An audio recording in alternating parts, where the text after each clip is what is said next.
welcome to my channel. This is something I've wanted to do for like a year and a half probably, and I'm just gonna go for it. It's now or never, I feel like, so we're just going to jump right in and do one of my favorite types of videos and do a reading wrap-up of my favorite reads from 2024.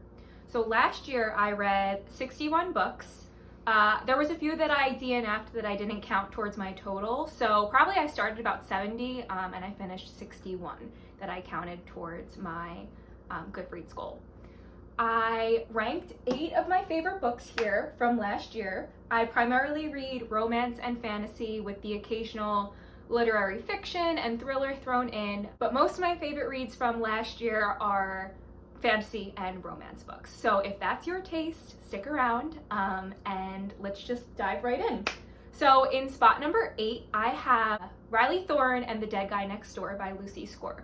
I don't have my hard copy of this one because I actually read this on my Kindle. So this is a Kindle Unlimited book if you are interested. And this is one of Lucy Score's backlist books. So if you liked Things We Never Got Over or any of her other recent works, I think you should really give Riley Thorn and the Dead Guy Next Door a try.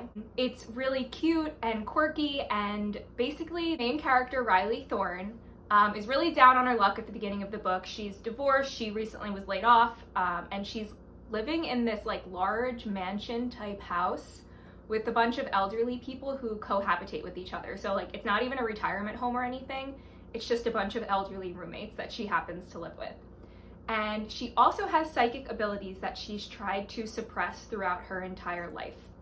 And one night she sees one of the roommates get murdered. So then in comes this flirty PI, and he's investigating the death of this one roommate for the elderly roommate's family. And Riley starts using her psychic abilities a little bit more. It's just really cute and fun, and the side characters, like all of the elderly roommates, are so over the top and ridiculous that it was just a really fun read, and I would definitely recommend it if you like Lucy Score's other books. One disclaimer is that the other books in the series I actually did not like as much as I liked the first one. I felt like they got too ridiculous as the series went on. But I think the first one is definitely worth a read. You can read it as a standalone. And if you are okay with super over-the-top plots and characters, you might like the rest of the books in the series. Up next at number 7 is Golden Girl by Elin Hilderbrand. This is one of her older titles as well, and it takes place on Nantucket like the rest of her work usually does. And this one is actually pretty emotional. It follows a mother who is killed in a hit and run, and the mother goes to the afterlife, and she is given the ability to watch her 3 children's lives on Earth over the course of the summer. So with that, she's also given 3 nudges, or 3 like attempts to influence what her children are doing. So she is watching from above and deciding when to use her nudges, while the children back down in Nantucket are grappling with their mother's death and trying to kind of just find themselves. We see all of their choices, we see their good choices, we see their bad choices that they make, and we watch them along with the mother. And I just love the way that Elin Hilderbrand writes. She always writes characters that you can't help but root for, and I think that's really hard to do even when the characters are making bad choices. So really recommend this one if you like more like emotional reads. And all of her books have the perfect backdrop of Nantucket in the summer. And it's just, she describes food and atmospheres and summer just so well, and I just love reading these books on the beach. Even though it does deal with a heavier topic, it still feels like a light summer read. So that's Golden Girl by Elin Hilderbrand as my number 7. Number 6, I have Phantasma by Kaylie Smith. So this one made my top reads of the year, even though I didn't actually give it 5 stars. I gave this 4.75 stars, and I did that because I felt like the beginning and the end were a little rushed and confusing, but I felt like the middle chunk of this totally made up for that, and it's just so good. There's trials, so if you like trials and games in a fantasy book, you would love this. The trials are based on the 7 deadly sins. The male love interest in this is a phantom, giving Major Danny Phantom vibes. So it's just a really fresh take on enemies to lovers, trials, games, all of those classic fantasy tropes, I felt like this one was really unique. So that's Phantasma by Kaylie Smith, our first fantasy of my top 8 reads of the year. Number 5, I have If We Were Villains by M.L. Rio. And I don't have my hard copy of this right now because I did lend it to one of my best friends. And I'm also a little late to the game with reading this one. I feel like this one was really popular like 2 or 3 years ago on Book Talk and Bookstagram and everything like that. But this was a surprising 5-star read for me. I didn't think this was going to be 5 stars. I was just interested. Essentially, this book takes place on the shores of this like lakefront prestigious college for art students. This is dark academia at its finest. The setting is misty and secluded, and it really just lends to this story really well. Essentially, we have 7 fourth-year Shakespearean theater students who are so heavily invested in the roles that they are cast as that they kind of start to like become those characters. So we have the tragic hero, and we have the villain, and the ingenue, and all of those like quintessential Shakespearean characters. And during a cast party, one of the 4th-year theater students winds up dead, and they're found the next morning floating in the lake. This story is actually told from the, from the future. So we're about 10 years in the future, and one of the students is released from jail. And we as the reader think it's for a crime that he didn't commit. But he does go to jail for the death of this other student. So we kind of are unraveling this story as the main character in the past is also finding out what happened to this other student. And there's just like this mystery element to it that was so good. And as a former theater kid and AP like literature and language student, I really just ate this one up. I highly recommend that you read this one if you haven't gotten to it yet. It was just really good, and I the last few lines I still think about like daily. It was so good. In spots 4 and 3, or 3 and 4, I have the Emily Wilde books. So I read both of these earlier last year, and I loved these so much. They're just so good. They hold such a special place in my heart. I'm so excited for the 3rd one to come out this year. So we have the first one, which is Emily Wilde's Encyclopedia of Faeries, and then the second one, which is Emily Wilde's Map of the Otherlands. And I like to describe these as the holiday mixed with adult Spiderwick Chronicles. So if you read Spiderwick Chronicles as a kid, you might really like these books. These books follow Emily Wilde in diary format. So we're essentially reading Emily Wilde's diary as she travels to this like northern snowy village to study this reclusive fairy that lives in the wilderness surrounding this small town. So she's charmingly curmudgeonly, I would describe her as, and she really just is invested in her studies. She's a scholar of fairies, and she doesn't have a lot of time for like friendships and people and relationships. So she gets to this small town and they kind of shun her. They don't really welcome outsiders, and she just doesn't really care too much for personal relationships. Flash forward a few weeks after she's there, her academic rival shows up, and I pictured him, his name is Wendell Bamblebee, I pictured him as young Jude Law. And I think once I've described it that way, you'll also picture him as young Jude Law from The Holiday.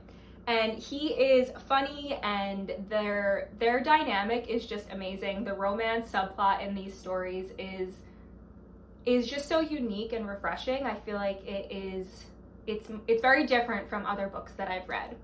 I also hear these described as a cozy fantasy most of the time, and while I do agree that it is cozy, I personally think that there are some stakes in it, and I felt like it wasn't just fully cozy. I felt like there were stakes. I was worried when I was reading it for the characters part of the time. Yeah, so if you're looking for something different, maybe you're in a reading slump or you're just trying to mix it up, I would definitely recommend the Emily Wilde series. And I think the 2nd one comes out, or the 3rd one comes out in February. I'm really excited for it. Okay, so in spot number 2, I have Just for the Summer by Abbey Jimenez. So let me preface this by saying I stayed up until 2 a.m. to finish this, and I bawled my eyes out. So if that doesn't convince you to read it, I don't know what will. Male main character in this book, I've heard him described like this before, is the definition of if he wanted to, he would. The banter, the the sweet moments, the romance. It's just so refreshing.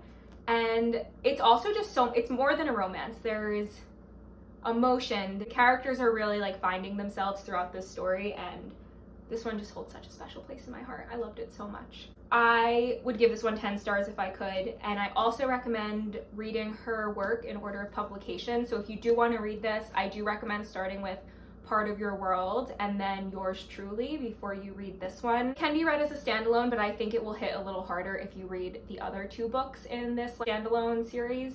She has other backlist titles as well that I hope to get to this year, but just so good.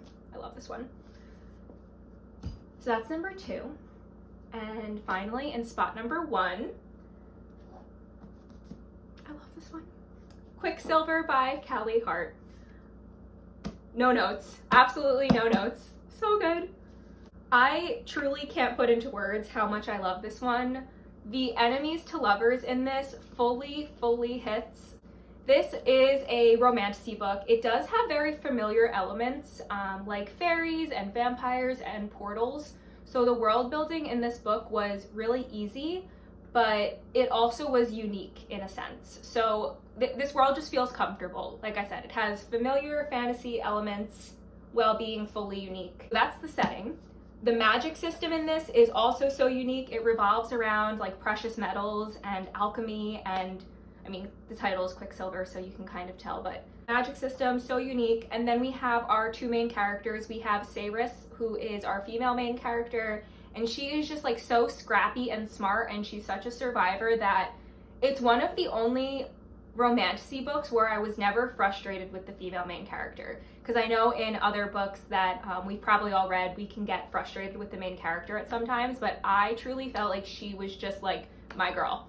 Nothing that she did irritated me. I just loved her so much. And then we have our male main character, Kingfisher, and he is just the definition of a tortured hero. He was so crazy, I loved it. I just really ate this up. I will say that there is definitely heavy spice in this, and the male main character does have a pretty filthy mouth at times, and he does say some pretty off-color comments. So if that's not your type of book, I don't know if you would like this one, but I just really loved their relationship so much. This is the only book that I've ever read that immediately upon finishing it, I reread it. So I actually downloaded the audiobook and listened to the audiobook, and the audiobook just like added a whole nother layer to this story.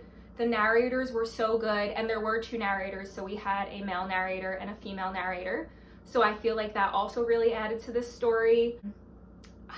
What else can I say? The side characters were so good. If you know, you know. I truly have no notes. I am so excited for the next book in this series. I will say that it does end on a bit of a cliffhanger, but I feel like you get closure at the end of this book. So I was satisfied when I finished this. I wasn't like left devastated and not able to sleep like I was with other cliffhangers. And I met the author in Brooklyn. She was at the Ripped Bodice, and she was so sweet. I had such a fun time meeting her. So this book just holds such a special place in my heart. I love it so much. So that was my favorite read of the year. And that's it from me for today. As someone who's always just been a lover of stories from a young age, I just remember my mom having to stop at Barnes & Noble on the way home from work to like get the next book in a series for me. I have always just been a reader, a lover of stories, and I'm so excited to embark on this YouTube journey and share my bookish thoughts with you in this new platform. I guess this is where I say all of those classic YouTube things like please like, comment, subscribe. Thank you so much for watching and for being here, and bye for now.